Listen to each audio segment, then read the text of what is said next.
किस तरीके से मशीनों के जरिए, किस तरह से रोबोट के जरिए सफाई कराई, कितने मैन पावर लगाए गए और इस बार जल भराव नहीं होगा, इसका किस तरह का दावा कर रहे हैं?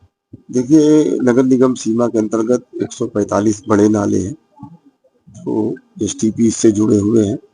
साथ ही साथ 639 नाले 1 मीटर से कम के हैं।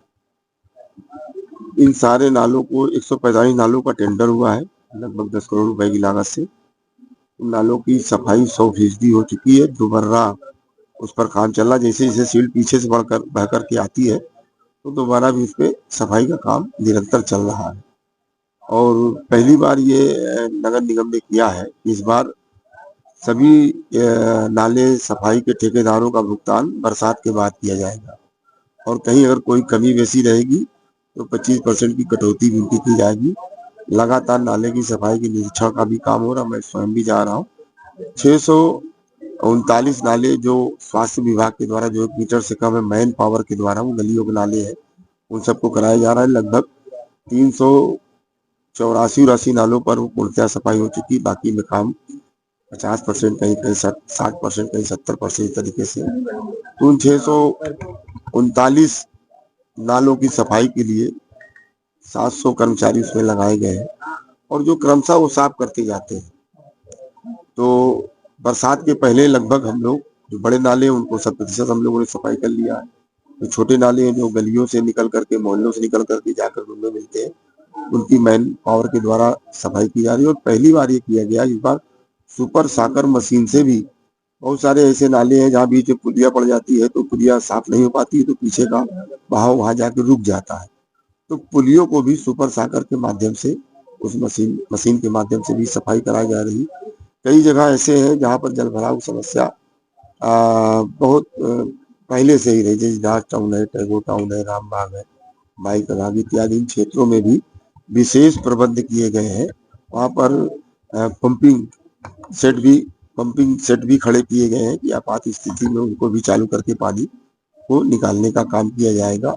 साथ ही साथ जो हमारे पंपिंग स्टेशन हैं जो पंप करके पानी जो है भेजने का काम करते हैं, उनका भी सब रिनोवेशन का काम हो गया है। उसकी क्षमता भी हम लोग पहले से बढ़ाए हैं। इस बार कई नए पंप भी उसमें लगे हुए हैं।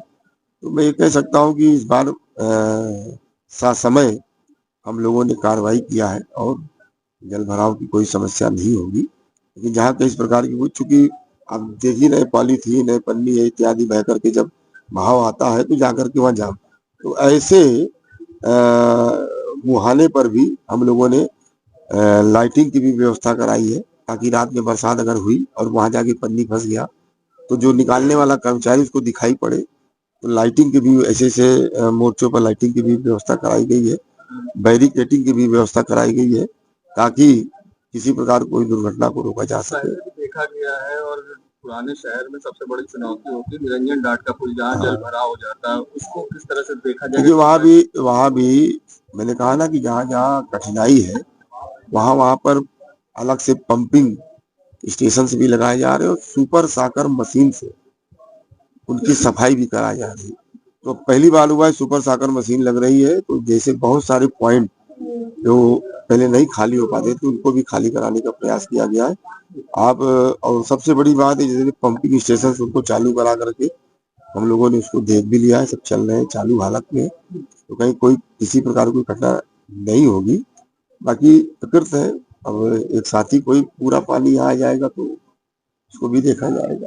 बाकी प्रयागराज का तेजी से बढ़ता अखबार, सनसनीखेज घटनाओं का आईना, कशिश मीडिया, हिंदी दैनिक समाचार पत्र, वर्षों से लाखों पाठकों का विश्वास, योग्य और प्रोफेशनल पत्रकारों के साथ सामाजिक उत्थान के लिए कार्यरत, सफलता पूर्वक प्रकाशन के 17 वर्षों से आपके बीच प्रयागराज से प्रकाशित हिंदी दैनिक समाचार। विश्वसनीय खबरों के लिए आज ही जुड़े, बच न पाएगा कोई हमसे छुपकर।